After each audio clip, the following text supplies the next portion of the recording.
As Bill O'Reilly says, F it, we'll do it live. Huh? I know.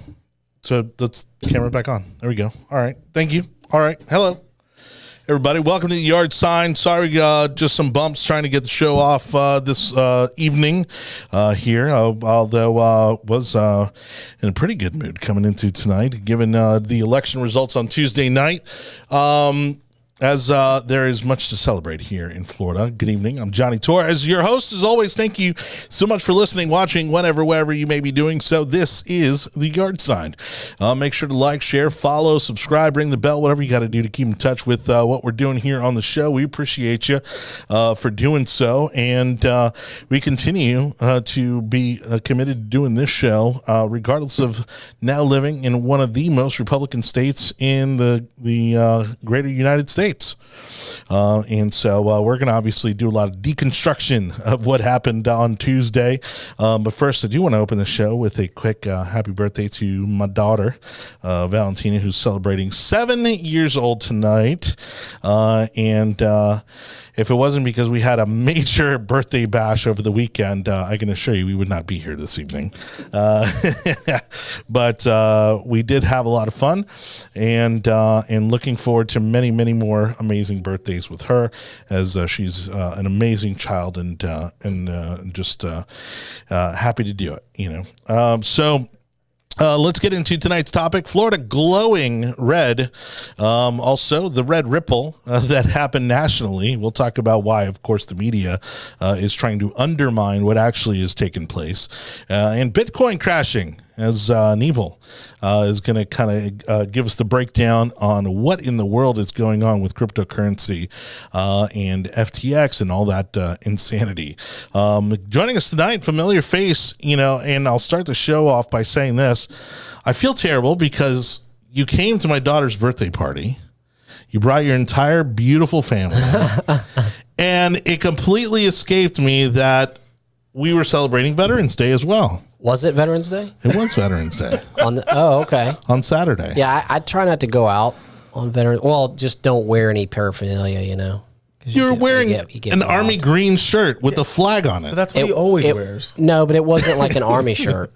That was like what was it? That was a grunt style. Was that like 1776 on it? Yeah, because I was going to the gym. Flag on the sleeve. At some point in time where I came from the gym. I forget. Yeah. Probably came from the gym because I know that, and it's funny because I know you left to take care of some stuff at home, right? Work to do, yeah. And then also the Tennessee game was at 1 o'clock. The Tennessee game was at 12 o'clock. 12 o'clock, yeah. And funny enough, as soon as you left, the game was on all the screens at the skating rink. The Tennessee game? Yeah. Oh, okay. So you can when you're 9-1, 10-1, whatever we are now. I mean, hey. It happens. Well, thank you for spending your Veterans Day with my daughter and with your family, and we all enjoyed it. We had an amazing time, and who doesn't want to hang out with 7-year-olds and 8-year-olds, on the weekend, especially when you're a guy and your favorite sports team is playing in like an hour. You're like, you guys have fun skating. We did all of about 7 hours, I think, in total. Yeah, because your wife's amazing like that. Yeah, y'all had a big party or something. Yeah, well, after the road, that was the thing. My kids didn't come home till dark. There was an after party. So we had the roller skating rink, which is where you were, until 12 o'clock. And then there was the after party, which was the pool party. Such a Hispanic. Which, it's like, again, snacks, drinks, a lot of aquatic action. It seems very Hispanic. No, we didn't have a bounce castle or a crazy clown. Y'all didn't go all out? Magician. Yes, you did. Oh, that's right. We had the trash panda. The trash panda. Sorry, the party panda. The party panda. Thanks to Astro Skate of Brandon. And we did. We had a bounce castle in the middle of the skating rink. Yeah, they have a bounce house in the middle of the roller rink. Is that what you would call it? I guess so, yeah. They have it in there? Rink? Yeah. Which is still nuts to me, though. But, I mean, it was awesome. Brings back memories of teenage years, like the roller rink. They had bounce houses in the middle of the roller rink? In the middle of the roller rink. They just have one sitting there in the middle. Was it the one in Town and Country? Brandon. Okay, send me the link. Oh, it was Astro Skate of Brandon. Never mind. We were never going to go. Yeah. My wife used to go there as a kid. I mean, that place has been there forever. My wife used to go there as a kid. V-Bucks. Well, the lady, It was called something else, I think. the lady who taught the skating class before the party has been teaching there for 39 years. Oh my gosh. She's been teaching there almost as long as like we've been alive. I feel like the skating ring was one of those hangout spots, kind of like the Before mall used to be. It was before Right. the It was mall. before the mall. Yeah, you're right. Like, before as the malls were coming around in the 80s and stuff like that, the skating ring was the place, and then and the movie theater. But that place still is like hopping on the weekends. That place is crazy busy on the weekends. We just were fortunate enough to be there early, so. But It was a good time. Good time. Good times all around. Good times all around. Oh, Kimberly Davis is asking why she didn't get an invite. Oh, well, because you're not 7. And You don't have 7-year-olds. That's offensive. She might. the bar was not open. Okay, she wasn't gonna go. Best thing about The invites that you get as an adult vary based on the age of your children, right? Yeah. So then we're never getting invited. So you get that awkward invited to the kettle, Where to were the you kegger. at? Oh, that's right. Lauren's birthday was this weekend. Never mind. Oh my God, where were we this weekend? Let me show We you. were at Do you Disney. want me to bring up your bank account? God knows I did. Because I'm pretty sure you would have been better off buying Disney stock than you would have been spending all your money there this weekend. Happy wife, happy life. Anibal, you got caught up in that crypto crash? Oh God, no. I have been You got caught up in the I've been crypto? a good disciple of you should know what you're buying before you buy it. Yeah, no kidding. Yeah. That has been my staple since the beginnings. Oh yeah. Anytime something's going on, like a new investment, I think about the interview that Warren Buffett gave when he was asked why he didn't invest during the dot-com boom.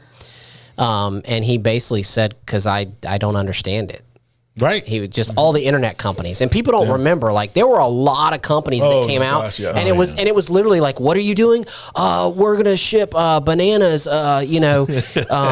down the river using kayaks. It's like the new thing. It's kayak shipping bananas.com and AI guided kayaks. and people would just invest. Right. People would just invest in it, and it would blow up. And then next thing you know, it's like, what is this company? It is kind of weird what made it and what didn't, because the pets.com, remember, that I was would the have big thought example. that was going to go. I thought that was going to make it, and it didn't make it at But then all. Mark Cuban's radio thing sold like for a ridiculous amount of money. Yeah, $7 billion. but then it went bankrupt too. No, Well, after they after sold, Yahoo, after he sold. right? to Yahoo. Yeah, he made the money because he sold during the boom. Yep. And then as it all got competitors, Yeah, or whatever but happened. Yahoo was stupid with what they purchased and what they didn't purchase. Yeah, they purchased. Yeah, that's right. Yahoo bought it. What was the company? And I cannot remember the name, but for years, their little box trucks used to drive around Atlanta. But it was an Atlanta-based company, and it was a grocery delivery service. They had a peach on there. I forget what it was called, but it was a big to-do, and it was grocery delivery. They couldn't make the numbers work. Right. And eventually some VC firm, pulled the plug. And I just remember their box trucks were like purchased by different companies, and you could like tell that it was that company. But here's the thing about that, though. It's just a lesson in being too early. Right. Because they were way ahead of the game. Yeah. Right. It's just that back then people weren't interested in like having their groceries delivered. Like, people didn't want to pay for that. Yep. Right. And now it's different. But anyway, Buffett basically said, don't invest in something you don't understand. Yeah. Easy to say when you got like $50 billion, but I he's mean, been saying Well, that but from no, the but he has been saying that his whole life, Yes, he and has. that's right. And most of his billions he's made like recently. So, But honestly, ever since I've been throwing play money into the stock market, I've kind of followed that, and it's been fantastic. Like, I got in at Facebook at a great price. I got in like at under $30, sold it at like about $300. And obviously Meta now is doing terrible. right. And then, Well, they had their run, right? They had their run. yeah, I mean, and other competition has emerged, and cheap money is no longer. I don't want to get off topic here, but why such the fall though? I mean, are they not still generating lots of revenue off the ads? we can talk about this in that. they're just spending Okay, too wait. much money is what the problem is. Yeah, there's a lot of I didn't want to talk about this like in the start. No, But Definitely all the fine. major tech companies have started to announce this week that they will be laying off individuals. A lot more administrative and corporate kind of jobs that are being eliminated. 11,000 people. Not many Just at engineering Meta. or science engineering sites are actually saying that. So Elon started it. He stepped out in faith and fired some people, and everybody else like, oh, good. Now let's start getting rid of some people. Well, I mean, go back a month, and even in our shows, we were talking about Amazon starting to lay off people, starting to close, future facilities, or not, or get out of future agreements. And I think they all know. I think they all know there's a crash coming. And the crash is getting. You saw what was posted. I'm not saying that out loud.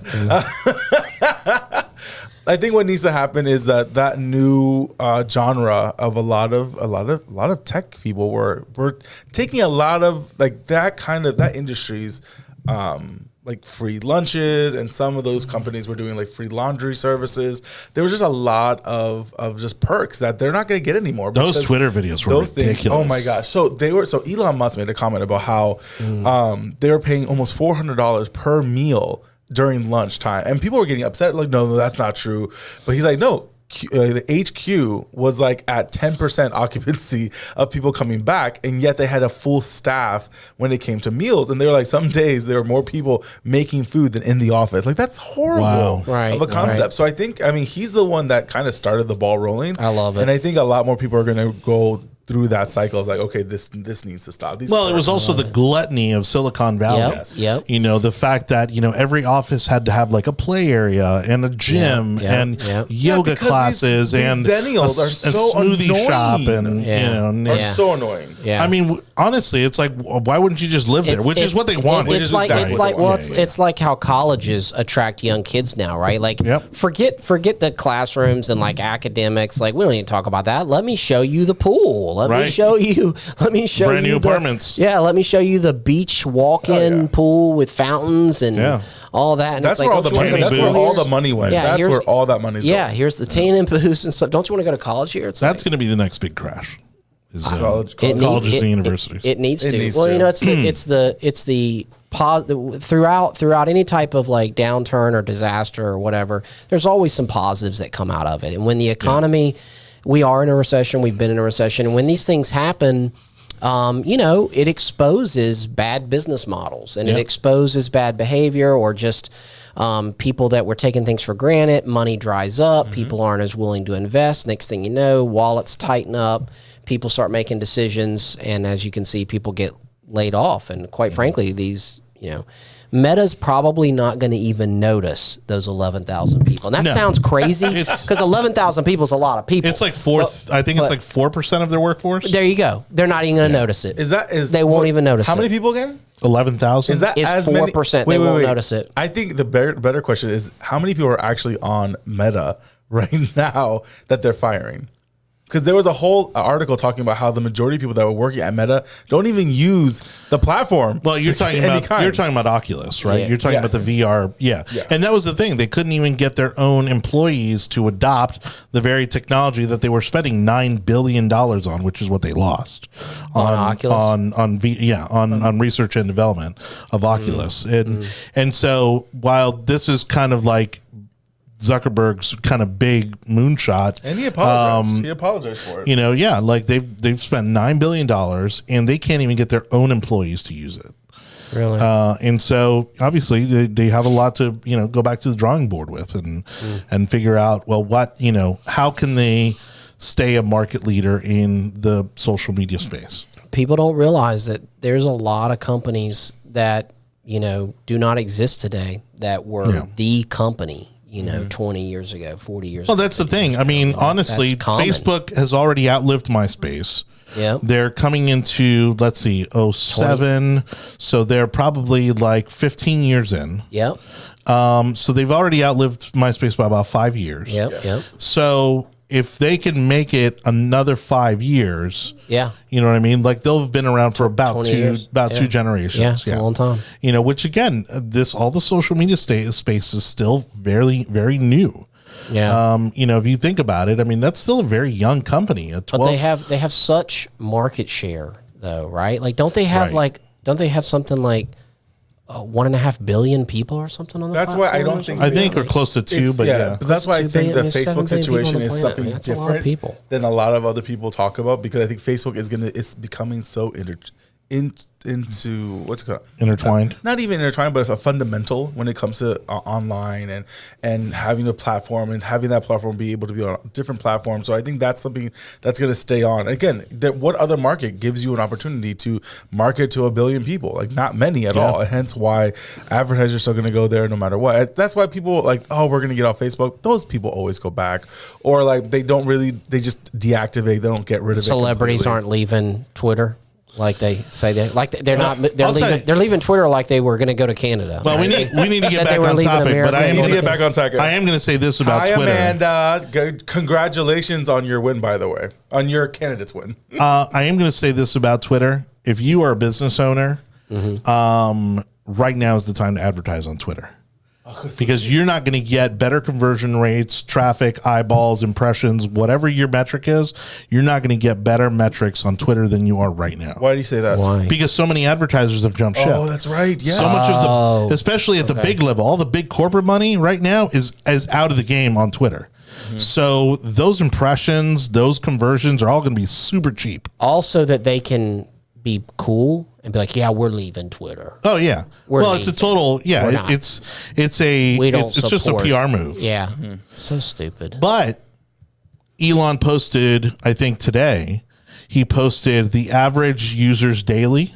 It's just skyrocketing. It's up. Yeah, it's insane how much. It's because skyrocketing. of the drama? Well, no, so all of last week. Because he opened up a bunch of accounts and and I think he's he's relaxing, some of the policies.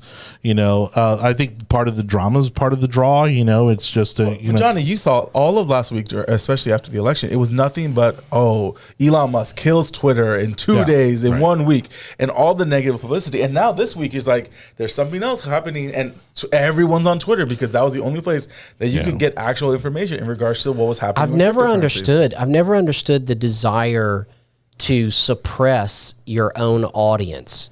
I mean, I've never understood that. And you have to believe that even if somebody's a very left-wing business owner, they didn't become and run a business or create a business by being stupid. They have to have some real competencies to build organizations like that. And I'm like, what's the strategy by kicking people off? Like, where does that end? But the last CEO wasn't the one that created Twitter, nor was he the one that generated growth. He was a corporate person, and they brought him in because they thought that he could be a good administrator, and he was driving the company down. But the new CEO from the beginning had a very liberal agenda. Yes, and it was well documented because he was not shy about it. He flat out said there's no freedom of speech and this, that, and the other. And I'm not getting into that constitutional thing because it's a private company, but they were blocking people saying that it was because of the content of those people's speech or that they were putting out things that weren't true.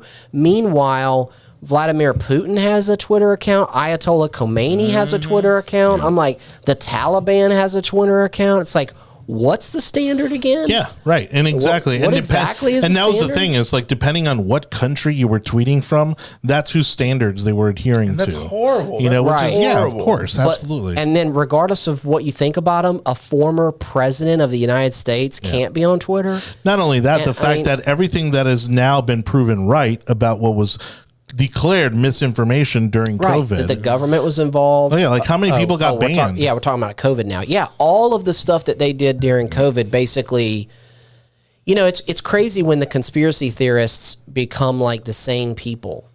Yeah.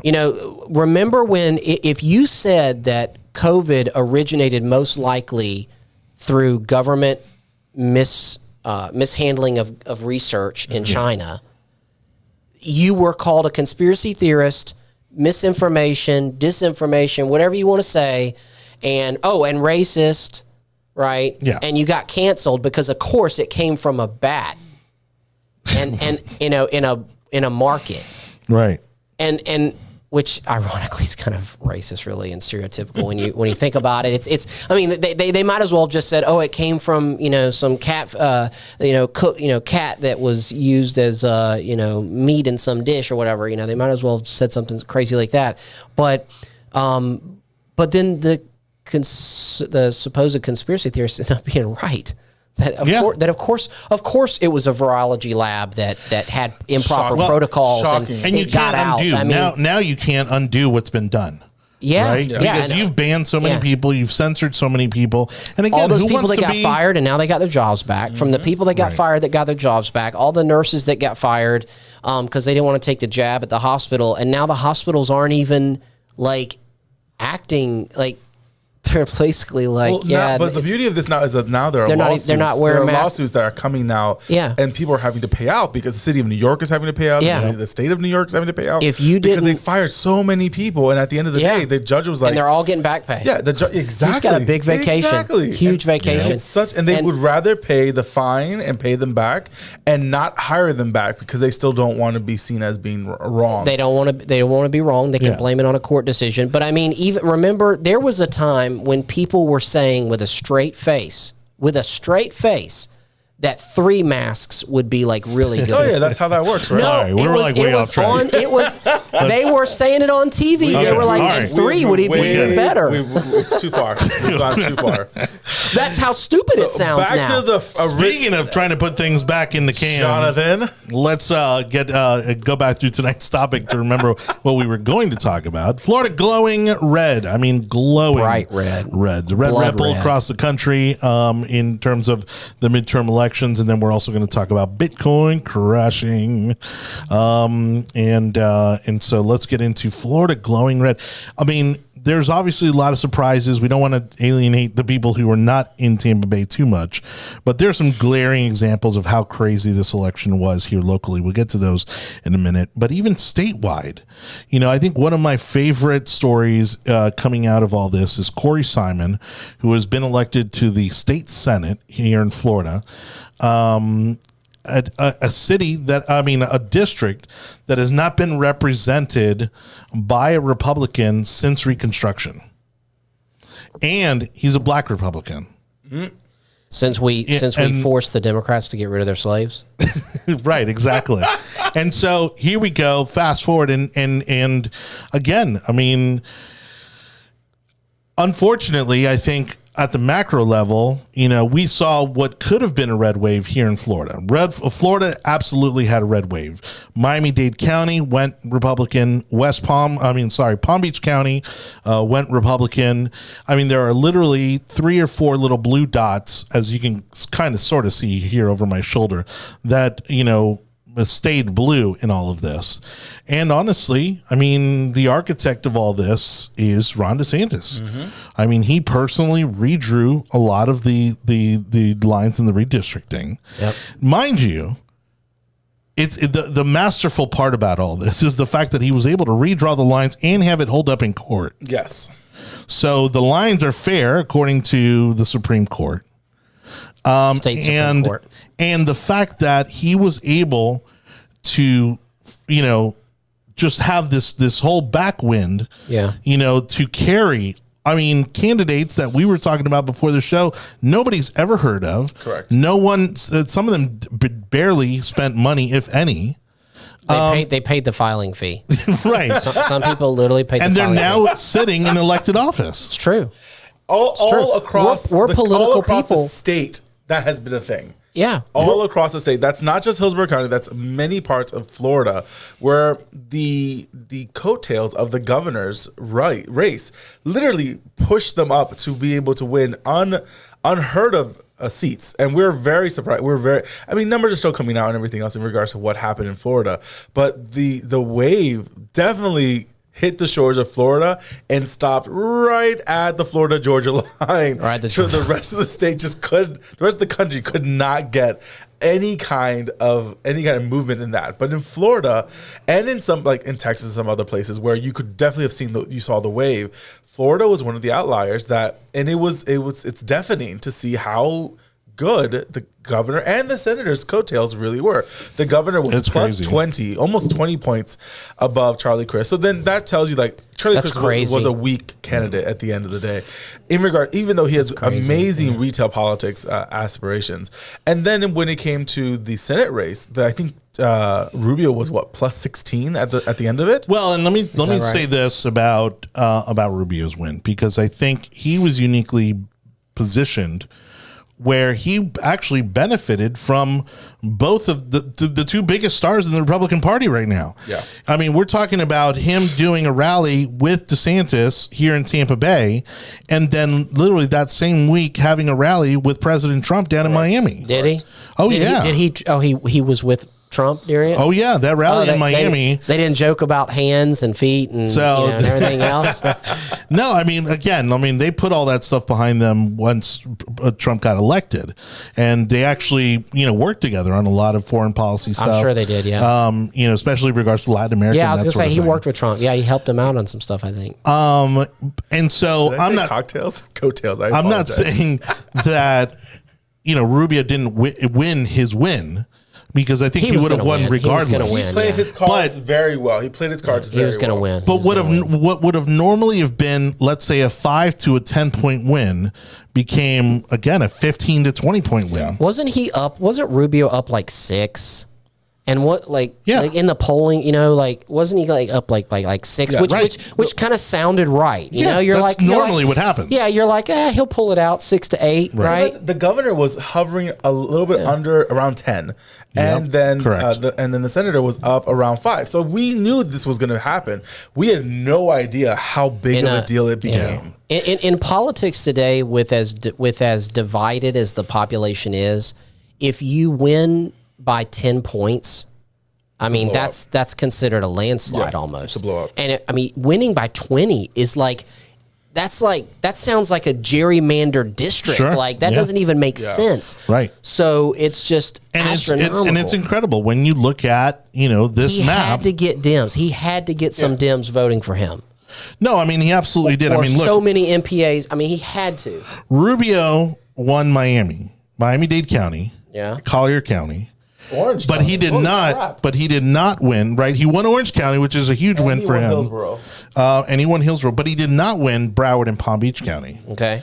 Whereas if we scroll up, and I know again for the people watching on YouTube right now, this was probably hard to see. Yeah.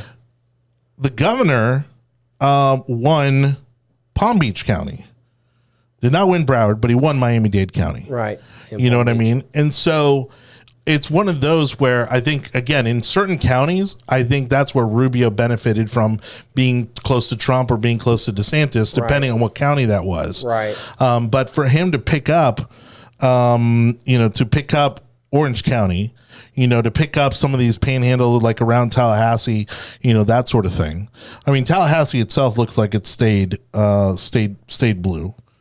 But it's one of those things where it's pretty crazy that the governor was able to win by again, nobody could have predicted that it was going to be that big a win.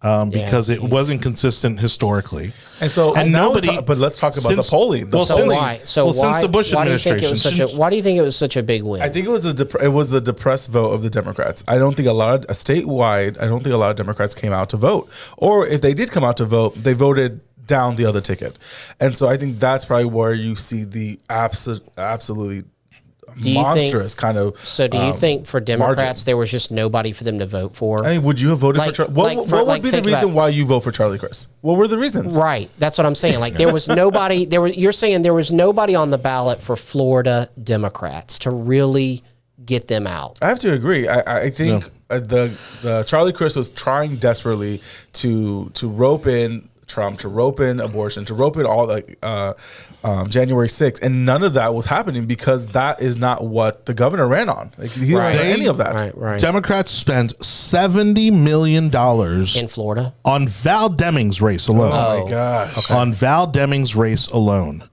to lose by 16 points. And don't get me wrong. The thing is that if you're in Orlando, if you're in the greater Orlando Disney area, again, they had huge monumental changes there in terms of the electorate. They wiped out as he calls himself, the first Latino LGBTQ member of the state house in Carlos Smith. Oh, he was defeated. Oh, yeah. By, I believe, a Hispanic Republican. Basically, the Florida Democrats are left with like Ana Eskamani, and that's it. That's it. Okay. They no longer have any. They don't have their squad. They don't have their squad. They don't have the cabinet Their anymore. version of Nikki squad. is gone. Thank God she's gone. And it's so funny to see, like, what does Florida feel like now? Florida feels very Republican, very free. And I think a lot of people are realizing, like, the policies that this administration in Florida has done pushed everyone to go in that direction. So now the real question is, what happens in 2024 in regards to local races, in regards to congressional and also state house and state senate? I want to throw out something that I actually think Ron DeSantis is part of his 20% lead, and I think it's part of why he's so popular nationally, and that is leadership. And here's what I mean specifically about that, because that word gets thrown around. I've been in a number of leadership roles, and it's hard. It's hard. You're having to make decisions that a lot of times there's no perfect answer. There's simply trade-offs, right? What are you going to choose, this or that? And really, when you're in a leadership position, how far out are you going to go? How far in the future are you going to be thinking and bringing your organization, right? Because you don't want to be too forward, you don't want to be out front too early, but you don't want to be behind. You're not a leader. You got to have some guts. You got to be willing to take risks. And in politics, you don't see a lot of leadership, right? Because politicians are often, they're following polls. They want to ask the questions in poll. They want poll tested questions. They want to see that what they're doing isn't going to harm them politically. Right. Maybe they want to do the right thing, but maybe that comes with a big cost. So they water it down. They water down the decision so that it's not so bad, right? And everybody can kind of claim a win. Ron DeSantis, in the height of COVID, was willing to look at data, talk to experts and say what's really going on. Yes, exactly. Exactly. He put it on the line and said, what is true about this disease and what are we going to do? How are we going to live, right? Not only that, and he besides, made decisions. He realized that we had to focus on more than just COVID. Yeah, you can. We could not survive COVID focusing on just COVID. Yeah, and I think it was Trump that said it, but DeSantis certainly lived it out in his leadership. And that is the cure can't be worse than the disease. Correct. Yeah. And Correct. and DeSantis was on board with 14 days to stop the curve or all that. We all were on board. He was on board with all that, and then when it kept on and kept on and kept on, and then when it started becoming political, that's when thankfully DeSantis was willing to be a leader and say, we are not going to go down this road of just locking everything down in perpetuity. Right. We're going to let people make decisions for them and their families. And if you want to take precautions, you can take certain precautions. And if you don't want to, that's up to you. And guess what happened? We didn't destroy our economy. We had people coming here to literally get out of those in the other middle states. of the pandemic. In the middle of the pandemic, even though people were trying to say that Ron DeSantis was crazy. No, Ron DeSantis was being a leader, and other people were wanting to follow that. And so conservatives were leaving these crazy states and moving to Florida for that reason. And his leadership is what brought him 20-point victory. Look, and you're absolutely right. And honestly, before we get into the next topic, I think, again, a lot of these wins are going to be around for a while because naturally it's hard to get rid of incumbents. And I think also we're going to see especially if there is a state senator, state House representative, they're obviously going to continue to be able to ride DeSantis' coattails over the next 4 years or 2 years at least. And we'll get into that. And so I don't think that there's going to be a big shift in 24 other than the fact that you'll probably see Florida go red again, regardless of who the candidates are. So yeah, if 24 goes the way I think it's going to go, you're going to see a lot. Again, that won't be a midterm for a lot of people, so they'll still have their offices, especially the county commissioners and city council people that won. It's every 4 years, so they're gonna have at least 2 more years after the 2024 elections. I will just say this: their responsibility now is to govern and govern appropriately. They were elected with a very big mandate. A lot of these individuals, no one knows they voted because the R next to their name, and I say you live up to that that vote. Citizens are definitely watching it, and they will definitely tell you if you're doing wrong. And I also say this because city council for Tampa is coming up in 5 months in March. I'll say this wave might continue if we are organized enough. Because, and you guys all know this, city council races in Hillsborough, in city of Tampa, are won by 5 to 15,000 votes. That's nothing. That's nothing. If that. If we can get good candidates, viable candidates to run for city council, this will be maybe the best opportunity they will have in a generation. In a generation. I will say this: the only way city council goes red is this cycle. This is the only time. And this is not just Tampa. We obviously are speaking from our local knowledge and expertise and experience. Orlando, Jacksonville, Miami, oh my God, those absolutely. places can definitely if you're in a metro area and you're a conservative and you want to get out there and get your feet wet. I mean, go run for a city council race. You might only have to get 2,000 people to vote for you. I mean, you might be able to knock every single door 5 times. I mean, how did Gillum not leave a stain on Democrats in Tallahassee? That they still vote for Democrats. Yeah. I don't understand. And I think it's becoming more partisan and more divisive when it comes to the partisan politics. But I will say in Hillsborough County, if we can get our ish together, I think it's definitely possible for us to take the city council. Can you imagine if... Now, I will say this. Democrats love their crackhead mayors. Yeah. They wouldn't have cared. They wouldn't have cared. I mean, look at what happened. Can you imagine if he had have gotten elected? In D.C. for so long, right? Who was the crackhead mayor in D.C.? Brown? Was that his last name? No, the one that finally went to jail because of the pound of crack that they caught in his office. I forget. Yeah, But they had. This was years ago. I will say this though. In our local neck of the woods, when it comes to Tampa, I don't think you go after the mayor. I think you take out the legs and you take out city council. No, yeah, it's much easier to take out city council, and that basically neuters the rest of the administration. Yeah. All right. Well, Marion Barry, thank you. There we go. Such a good name, Louis Vieira. Yeah. Is that how you say his name? Louis Vieira. Louis Vieira is not running for mayor until 2026. I'm saying his seat.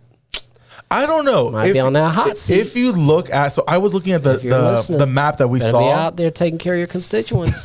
Joe, the map that you sent us out about the tax for transportation. Yeah. Did you notice that New Tampa voted for? Well, we're going to get into that. Oh my goodness! Because they think they're going to benefit, and they're not. They're not going to benefit. But the thing is, if they're willing to vote that way, I think Lewis is safer than we think. It's really interesting, though, how peppered that map was. Lots of Republicans vote for that transportation thing. A lot of Republicans vote for Lewis. Because the language of the transportation referendums is always completely dishonest. Yeah, but it didn't have anything to do with New Tampa. It's going to buy a train. It was all South County, and no one in South County actually bought it. Everyone in Tampa bought it, but no one in South County bought it. They all voted against because South County's so far away, they get it. They're like, come on, guys. Like, nothing's really going to come down here. Like, they know that. It's like the Simpsons monorail. We barely go to the Strawberry Festival. Let's calm down. All right. So before we get into our next topic, again, thank you, everybody, for watching and listening to The Yard Sign. It took you long enough to get it. Most important and relevant podcast in politics. Joe Wicker, Aníbal David Cabrera on the show tonight as we are dissecting the 2022 midterm elections. Again, we want to remind you that the show is proudly sponsored by Concerned Veterans for America. Concerned Veterans for America, advocating for our veterans like Joe Wicker by going out there and making sure that we are fulfilling the promise that this country has made to our veterans in return for the sacrifice that they made to us. They are doing incredible work out in the VA. We are seeing slow but measurable improvements in the VA, as much as they may be kicking and dragging their feet. You know, we saw the bill that passed earlier this year in regards to burn pits and that sort of thing. That is one of the big major policy points that CVA was advocating for. Obviously, it got muddled up in DC politics, as these things do, but it eventually did pass, and they continue to work on both state level, local level, and federal level benefits for our veterans who need our help the most. And Johnny, so, can I spend 1 second? Well, not 1 second, 20 seconds telling people about what burn pits really were, because I don't think most people even understand what that legislation is about. Go for it. So in the beginning of the Iraq and Afghanistan war, I don't know what they did in Afghanistan. I can tell you what we did in Iraq. You're in an austere environment. Where do you go to the bathroom, right? So what we did was we took big PVC pipes and we dug them into the ground at like a 45-degree angle. And if you were male, that's where you went number one. And then we built outhouses. We built outhouses to go number two. Now, what do you catch it in? We took a 55-gallon drum, basically, and you cut it in half. Big oil drums. Yeah, an oil drum, and you cut it in half, and you set that half down in the bottom of your outhouse, right? Yeah. And you poop in there. Okay. Then what do you do with that? Because that's unsanitary. So the way we got rid of our feces was every day. Typically lower enlisted, okay, honestly, your privates would go and grab those barrels, pull them out a little bit further away, not far enough, I guess, and we pour diesel fuel in it. Sure. And you get a big stick, and you light it, and you stir. Huh. And you just get to stirring. And you stir it, and you burn it until it basically turns into nothing, and that's how we got rid of our feces. And it expanded, right? From that, it grew from just waste, from solid waste or bodily waste to tires, to trash. Yeah, I mean, so the way a lot of people around the world get rid of their trash is they burn it. Right. Okay. So, but that's how we got rid of our feces, and that was happening like right outside where I was sleeping. I mean, that was happening right outside. I mean, everybody that was deployed early on knows this. We didn't have any facilities. Okay, but then the other piece of that is, I know for me, and this happened in the first deployment, it happened in my second deployment in 2007, when I would go out in the morning and, we start heading out, like my eyes would just water. Because they would burn stuff like you're saying, like overnight or things like that. In the morning it's kind of like a little bit of dew, a little bit of kind of gets held into the it gets kind of held. Yeah, exactly. It kind of hovers there in the early morning until the sun comes out, and my eyes would burn, and like it just, and I never knew why, but in reality, I think it's just from all the crap that they just burned over there. Yeah. Right. But we didn't know any better, and we that's how we got rid of it. But you had to, because you can't leave the stuff laying around. Wow.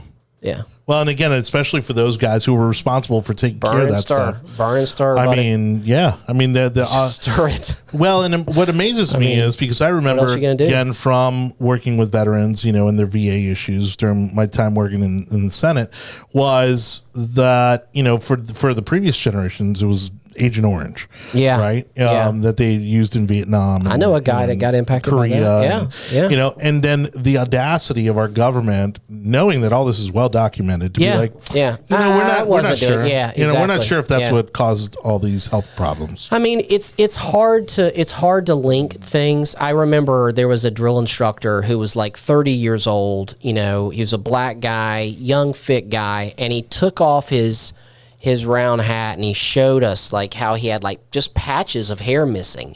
And I remember him saying, I'm one of those guys that they say that I got exposed to some kind of agents, but they don't acknowledge that I got exposed to some kind of agents. He's like, yeah, I'm one of those guys.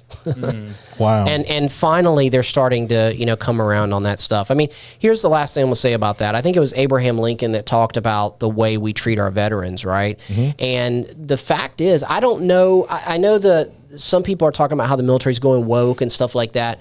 I just wonder at this point, the military's having difficulty recruiting, and that's for a whole host of reasons, I'm sure.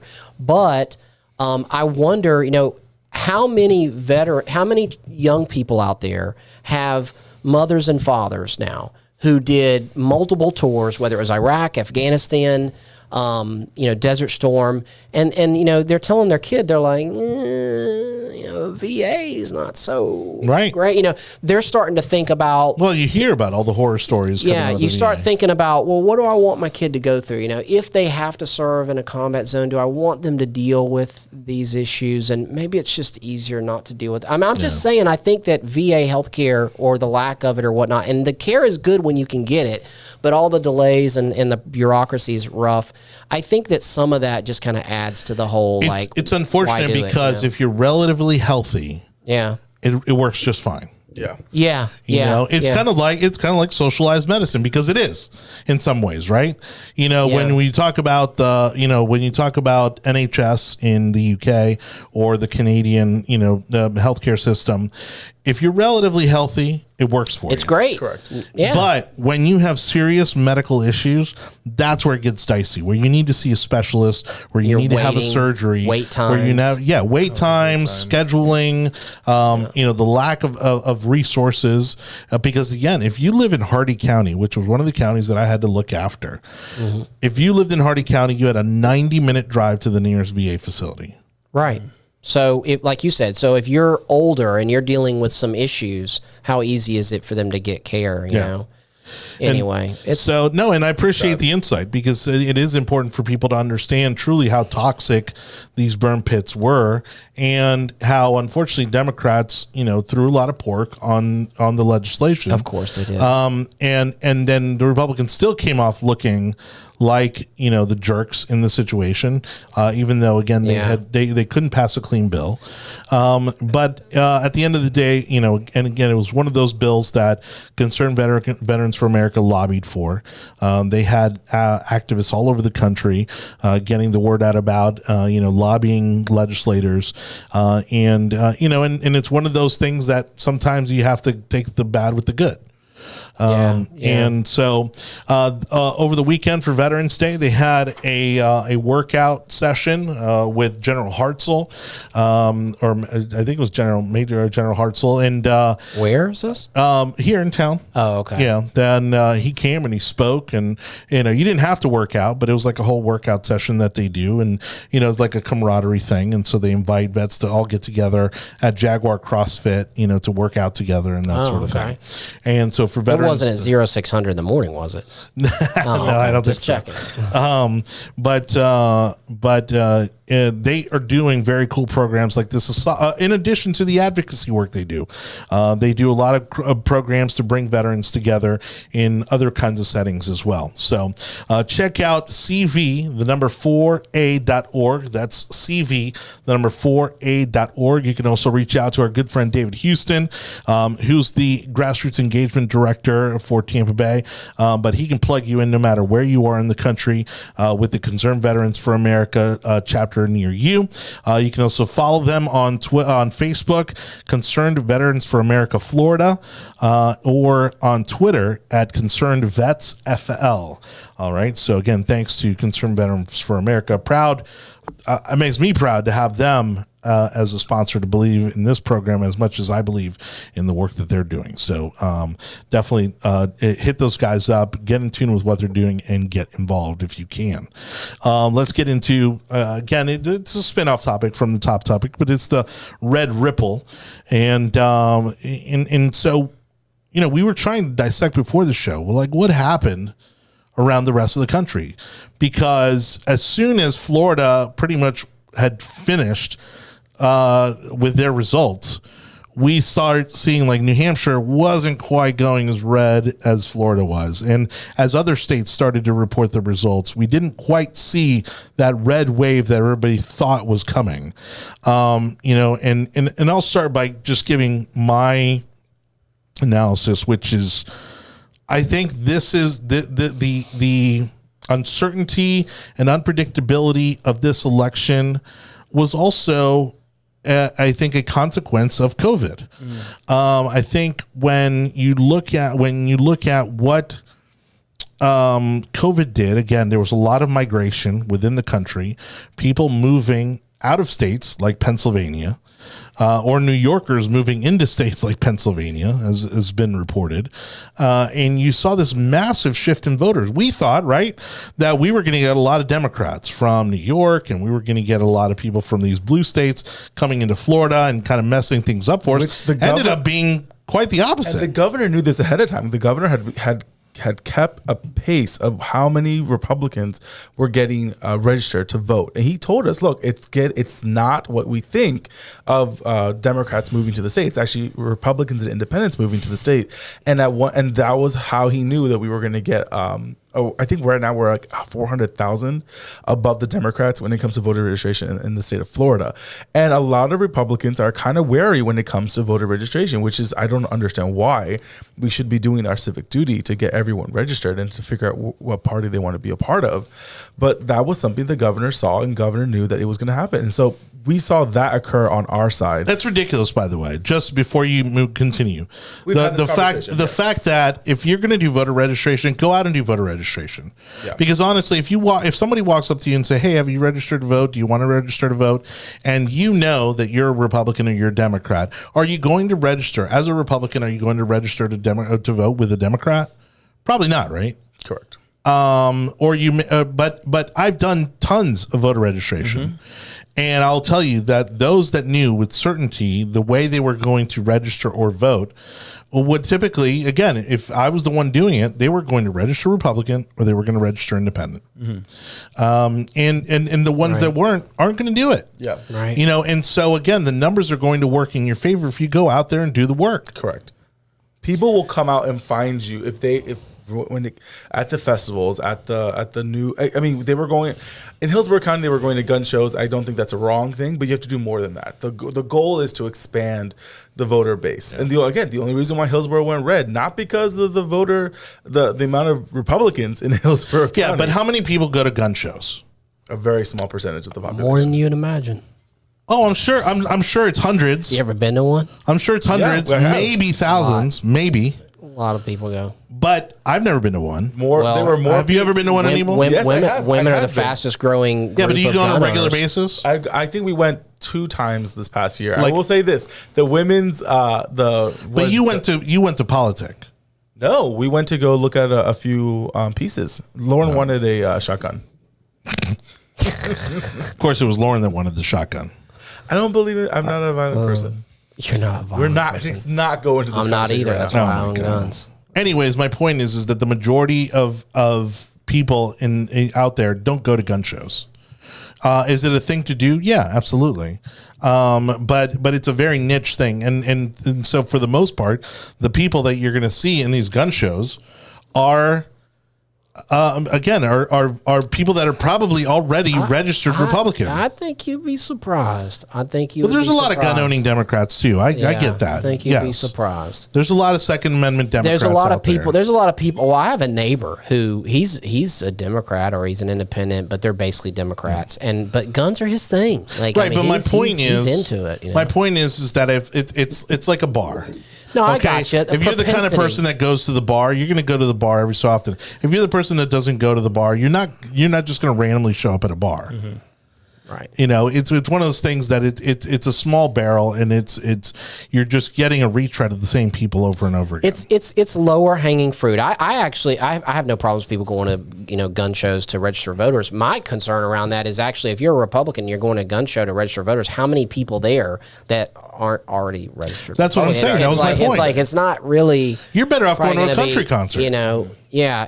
You're. I was gonna say sporting events, concerts. But anyway. I mean, to your point, and I just meant for you to go. And what Anibal was saying is that basically the fear Floridians don't like it when New Yorkers move down here and then consistently tell us about like how much better it is in New York. You're like, well, why are you here?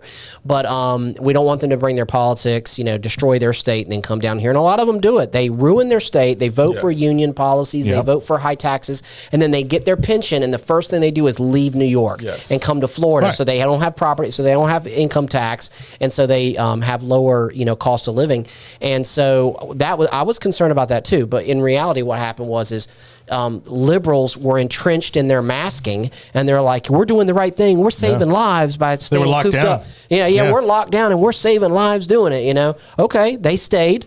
Right. The conservatives were like, all right, that's it. Last straw. We're out. Yeah. Like people left California like, just screw it. We're done. Like we tried to hang in there, fight the good fight, but we're done. And they left and came to freedom-loving states. And so we got more red, and so did Texas. And so my point to the bigger picture of what happened in Florida versus the rest of the United States is that here, Ron DeSantis continually had something that he could promote out there that he could lead on, right? So first it was COVID, then it was Ian, then it was, then it was all the educational stuff, right? Parents' right to vote, the parental rights bill, and then eventually, even now, with the last hurricane with Nicole, like there was always something that he could continue to capitalize on, whereas Republicans around the majority of the rest of the country had nothing to go on, and they also had nothing to. They were just like sitting on the sidelines, just hoping, for that train crash, to come from the left. They had weak leadership in their states. They had weak leadership, governor leadership there. So messaging. I'm looking at Florida. We were able to flip 13, 15, 7, and 4. That's 4 congressional districts that we were able to flip, or we created, and that we were able to hold as Republicans. Even New York had a few districts where they were able to flip.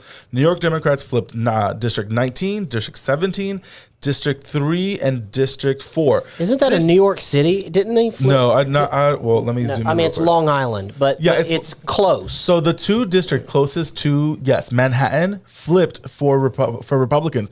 One of them is actually a really good friend of mine. His name is...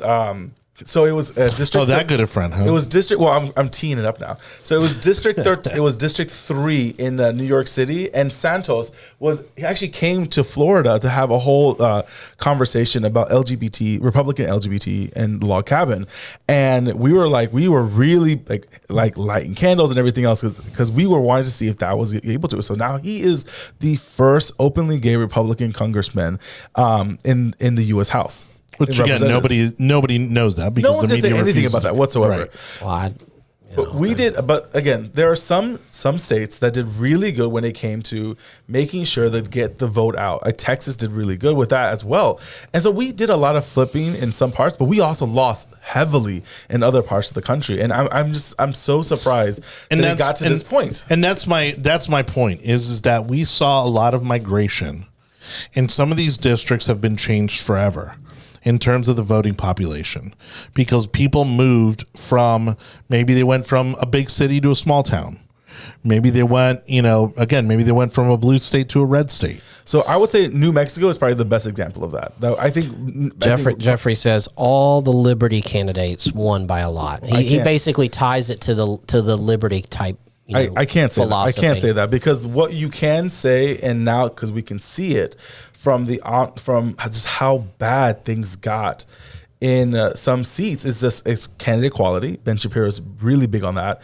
He's been harping on that one for a little bit now, and also just the sheer fact that some of these races should never have been this close, and it's upsetting to see how bad it's gotten in Arizona, in Georgia, in Pennsylvania. The quality of the candidate was really bad, and I would also say running on 2012 election results was not a winning strategy around the country. But we are the only 2020. But we are the only party that says things like, well, we didn't have a quality candidate. The Democrats don't care who their candidate is. Yep. They will vote whoever it is. They do not care. We're the only ones that hold ourselves to that standard. We're like, well, Herschel Walker, he's, how good of a senator he's going to be. Guys, everybody understands, his background. Everybody understands that, but guess what? Rick Scott is one of the most accomplished people on the planet, okay? Built an entire hospital system and is, brilliant. And he wasn't a good enough candidate for Democrats. They hated him because he's a Republican. Well, what does it say about... So it doesn't matter the quality. It does matter the quality. Only to Republicans. We are forgetting... The Democrats don't care. We are forgetting that there's a big third part of the country called independents that get to vote in general elections. So if your candidate is far left or far right coming out of the primary cycle, then they're going to get battered in the general. And that's what happened this cycle. People have this view of independence that's not borne out. Independents voted it's not for... borne out. No. I'm sorry, you can see in the numbers. Most independents that are Democrat, they already vote Democrat. Most independents that lean Republican, they vote Republican. This idea that there's this massive group of people that decide elections, it's not true. There is a segment in the middle of independents that will swing one way or the other. That is true. But I'm just saying that Republicans are the ones that care about the quality of the candidate. And the Democrats put up guys like Fetterman. Bless his heart, he had a stroke, but still, he's still a weird dude.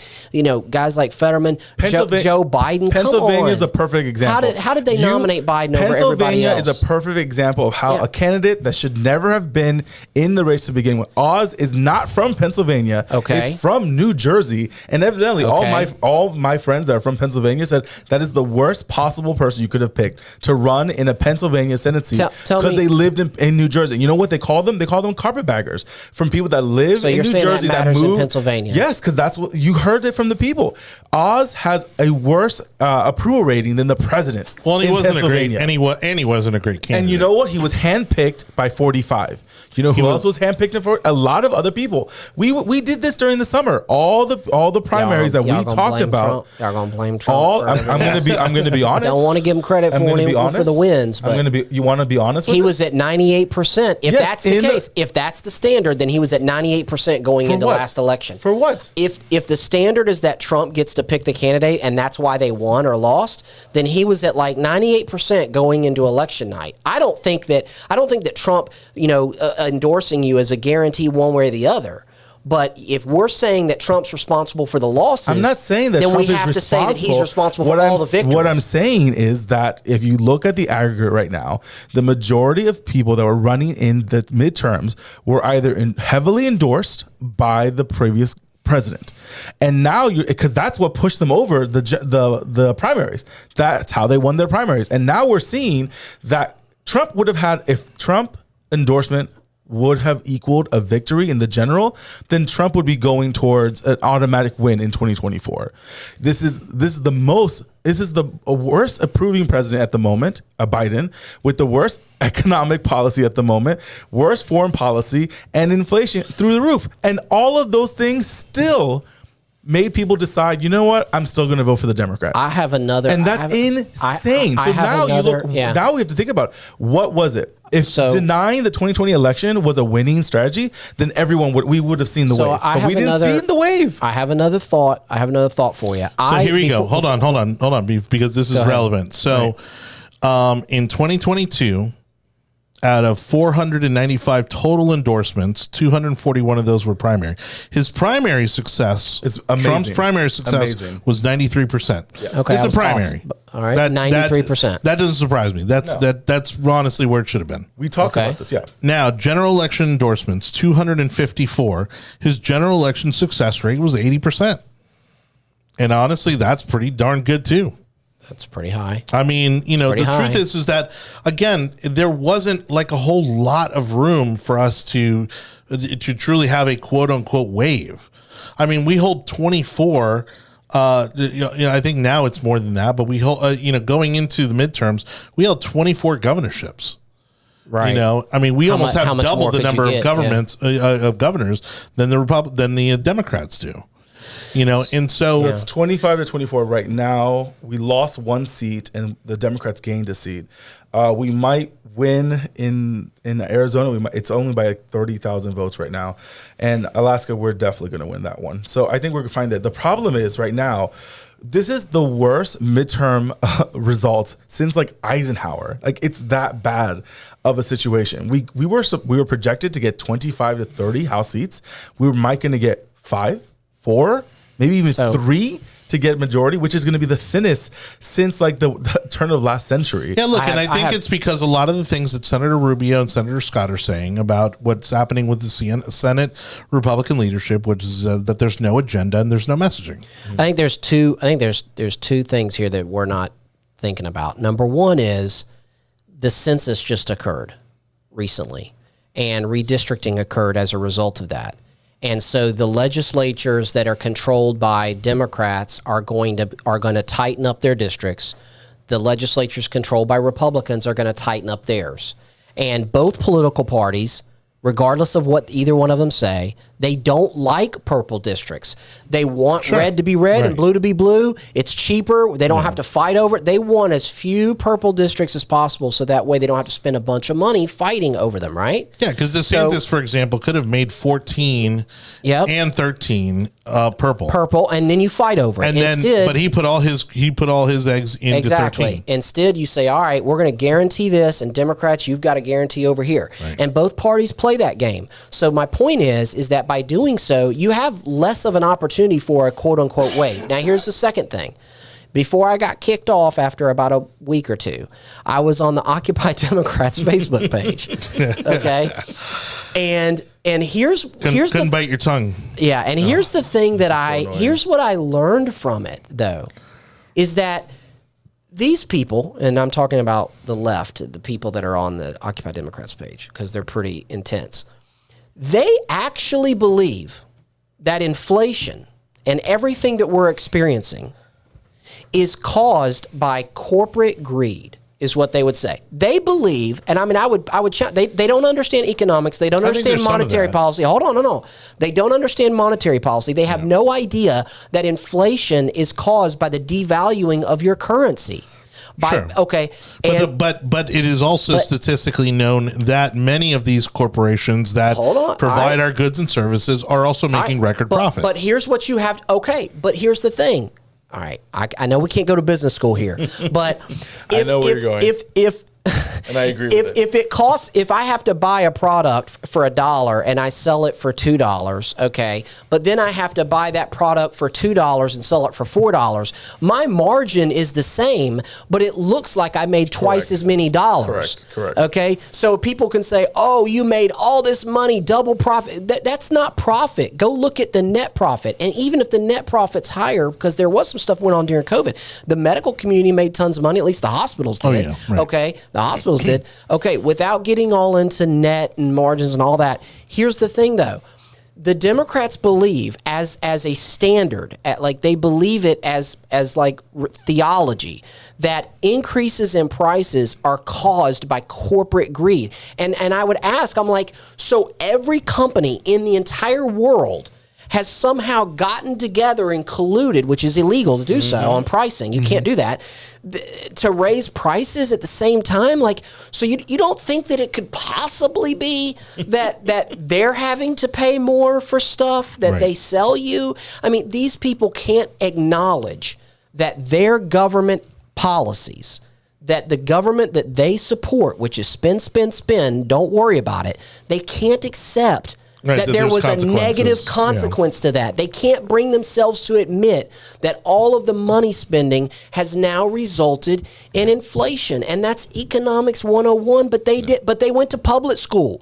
So they don't know economics. They're never gonna. And so I say that because what it means is they're not upset at their Democrat leadership because they don't believe that their Democratic policies had anything to do with the troubles of the economy. They believe that it's a boogeyman under the bed who owns a business. But to go back to why there wasn't a quote-unquote Republican wave was because, again, they allowed abortion to become the main issue for a long period of time. They allowed January 6th to become an issue, and they continued to beat that drum about us being, Republicans being anti-democracy, and how the Republicans taking power was going to be the end of democracy. Yeah. Which is the more absurd, one of the most absurd things I've ever heard. But end of Social Security, the end of your Medicare. But it worked. It worked. And they do it every election. Every election, they threaten old people with Medicare and Social Security. And it's so dumb. That's not the one I'm really talking about. Every time. I'm talking about the January 6th and the 2020. Yeah, they were saying that Republicans were going to fix every election going forward if they were elected to office. It's called projection. Oh yeah, you project onto us. They project onto us exactly what they were doing. You know who's gonna take away your Social Security and Medicare? The Democratic policies, because they're not gonna be able to pay for it. It's gonna go bankrupt. That's who's gonna be the cost. But again, we're yelling into a void already because the people that are probably watching this already agree when it comes to our policies. What needs to happen in the future, and again, this is gonna fall heavy on the Senate re-election campaigns that spent almost $100 million to get get not for us to lose complete control of the Senate. Now, at least we were at 50-50 at one time. Now we're at 49-51. So there's no policy there. And so again, I know that the Marco Rubio asked for the Senate, for the vote for leadership to get pushed back at least a week for us to figure out what was really happening in regards into the House. And I guess what's going to happen is that Senator Rick Scott was very much responsible for the messaging when it came to the Senate campaign for taking back the Senate, and it failed miserably. And that needs to be because he talked about Medicare. But you think because he opened his mouth and talked about Medicare? He's going to be he and the rest of them. The leadership needs to figure out what went wrong and how to fix it. Because at the moment, this is not going to get any better when it comes to 2024, and that's what we need to look at now. Biden is in his strongest position right now for re-election in 2024. Are you really going to blame Rick Scott over Mitch McConnell? I'm going to say that he was responsible for doling out the money. I think they're both equally responsible. I mean, again, when we Rick look Scott was at the one that came up with a strategy for 2022. That was his responsibility. Well, and again, there was no agenda in D.C., both on the campaign side and on the legislative side from the Senate. Well, it's just like healthcare, right? They ran against. It's just like healthcare. Republicans ran against Obama for 7 years until that election, and then when they got control of Congress, it was like okay, so what's the solution? It was like comprehensive healthcare reform. Republicans didn't have an answer. Yeah. Right. And so you can't just run against people and their bad ideas. You actually have to have solutions to put forward to people. All right, we got to wrap it up here. Anibal, do you want to bring us in on the Bitcoin crashing? FTX, obviously that guy's in a whole boatload of trouble. He's probably going to end up in prison, the CEO or whoever he was of FTX. But was it fraud or was it? For the last few months, there has been a steady decline. Cryptocurrencies around the world, actually, for many of them falling apart because of fraud, others insolvency, and furthermore, the lack of demand and quality when it came to the coins that were being developed. From a high of, I think of almost 70,000 per coin in Bitcoin, we are now looking at $16,500 per coin. And again, at one time you could buy these things for a penny on the dollar. What's occurring now is a complete shakeup of the cryptocurrency system because of what just happened last week. Mr. Sam Bankman-Fried, and a lot of people call him SBF in short terms for Twitter world, was caught red-handed and really even worse in situations. Last week, a balance sheet that was leaked to the public showing a deficit when it came to the funding of one of the second largest crypto trading platforms in the world. That platform is FTX US, and it went from being perfectly fine about 2 weeks ago to being completely in the deficit, in bankruptcy, and completely insolvent. They're having our first Bitcoin Ponzi scheme. It's everybody pulled their money out, right? Everybody wanted their money. The guy literally had programmed a back door into the funds of the company. So they're saying, so he was funneling money out of a back door of this company. That could have maybe almost up to $473 million. Where was it going? Well, that's what we're going to find out. Has been removed as assets before the official crash and then insolvency of the industry. Well, and it's not regulated, right? So there's they're not breaking. At one point, the rules, in the last several years, SBF, the co-founder of the cryptocurrency exchange FTC, was reportedly worth an estimated $26 billion at the end. But at the end of last week, it was reported that he's dropped $16 billion, and now it's down to almost zero when it comes to what he's worth now. And the reason is he may not go to jail, but the guy is going to be sued into obscurity because he's going to jail. So he had major spokespersons. Like Tom Brady was one of his spokespersons. Oh yeah, that's right. There were tons of A-list athletes, celebrities celebrities that were all on the FTX bandwagon. The website's still up. Like I love it that it's still up. So right there, Tom Brady, Major League Trust Baseball, FTX, and it says Trust FTX at the top. Steph Curry was on here. Like there's some crazy advertise. They advertise on the Super Bowl. Their name is on the arena. If you're Tom Brady, how are you not throwing things at people until you get your face off that website? Larry Davis was a big person when he came to the ads. It was phenomenal ad space that they did. But again, it looks really bad for a lot of people, and a lot of money was dipped into this kind of platform, and they're calling it the Lehman moment when it came to what's happening now in crypto space. And how much did you lose in Evil? Oh, not a dime, baby. And this is why we can't have nice things, good, people. Bro. It's all good. Well, again, this is the larger conversation that people need to start having. Friends, like I knew, so like that whole quote that we talked about earlier, when it came to the billionaire that doesn't invest in things like this, Buffett. Yeah, Buffett. That quote I remember from 6th grade, because I was in an investment class when I was in middle school, and we talked about that phrase that he used back then, which is why I did my stuff for Disney and Coca-Cola, because those are the only things I knew back then. Dude, Disney stock. I'm telling you what. I'm not a financial advisor expert, but I'm scooping up all the Disney stock I can. I don't care. I don't care. They took a lot of my money over this weekend. Can I bump some Bitcoin off? So right now they're saying that there was, so after the balance sheet debacle that occurred, the Lehman Brothers debacle occurred, then there was also a hack of $473 million in their coin. And so this is a larger conversation about where does the industry go from here? Regulation. Because but no, I don't think the U.S. government should be regulating this. Are the other platforms seeing people pulling their money? People are going to demand regulation. You cannot regulate a concept that is not of actual worth. You could put some leverage. You could put some leverage rules on there and say, listen, for every dollar, you can only be leveraged, 5 times or 10 times. In what industry is that allowed? In what industry? The banks are leveraged. The banks leverage themselves. Yeah, but I'm not an expert those are at banks, banking, and you're putting money into your bank. You are buying. You're buying a cryptocurrency. Are you telling me that I can only buy a certain amount of cryptocurrency? No, I'm saying these brokerage houses are going to be forced to keep a certain amount of money on hand to be able to settle. Guys, the FCC doesn't regulate any of this because it's not real. No, I know, but that's what's coming. That's bro. How is this going to be? Stock is a piece of paper. Real. Bro, stock is a piece of paper. Yes. That's actually like backstopped by an actual company selling actual material or selling a product or selling a service. I got you. What does Bitcoin do? I'm just saying the investor doesn't get anything. Do? I'm not here to argue. If you're an investor, for Bitcoin. you get I'm a not dividend. Here to argue for Bitcoin. You can actually use that as collateral. You should not be allowed, and you cannot technically. Yeah, but it's reasons like this. It's why our credit unions and banks are insured. It's why you have federal government regulation. Is when things like this happen.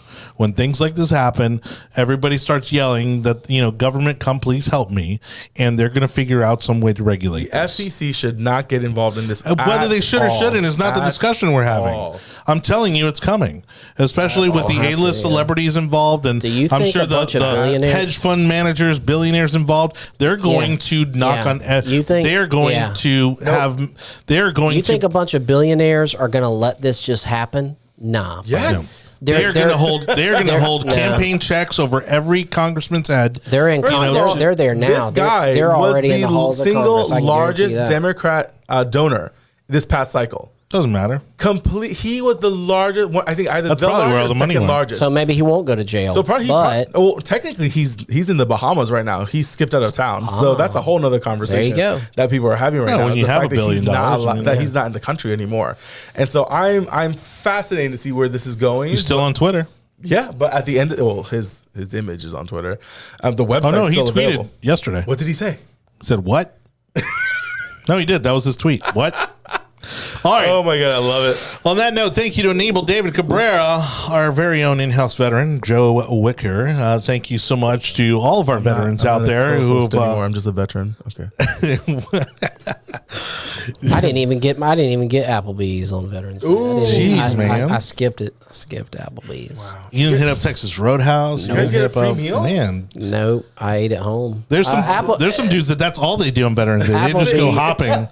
I go hopping all the different places for all the freebies. Oh my Definitely God, that's not funny. me. Yeah. All right. Well, thank you everybody for watching. Don't forget to subscribe to the audio version of our podcast. You can get that on every major podcast platform, even on your automated device. If you've got Siri, if you've got Alexa, just say, "Hey Alexa, play the Yard Sign podcast," and it's going to do just that. So make sure you check out that cool function. Again, thank you to Concerned Veterans for America, David Houston, doing amazing work this midterm election. Get involved with our veterans at Concerned Veterans for America, CV4A.org, CV4A.org. And of course, tell them you not only support what they're doing, but you also support the Yard Sign. We appreciate you for doing so. Until next time, we'll see you next Monday. Goodbye, everybody. Goodbye.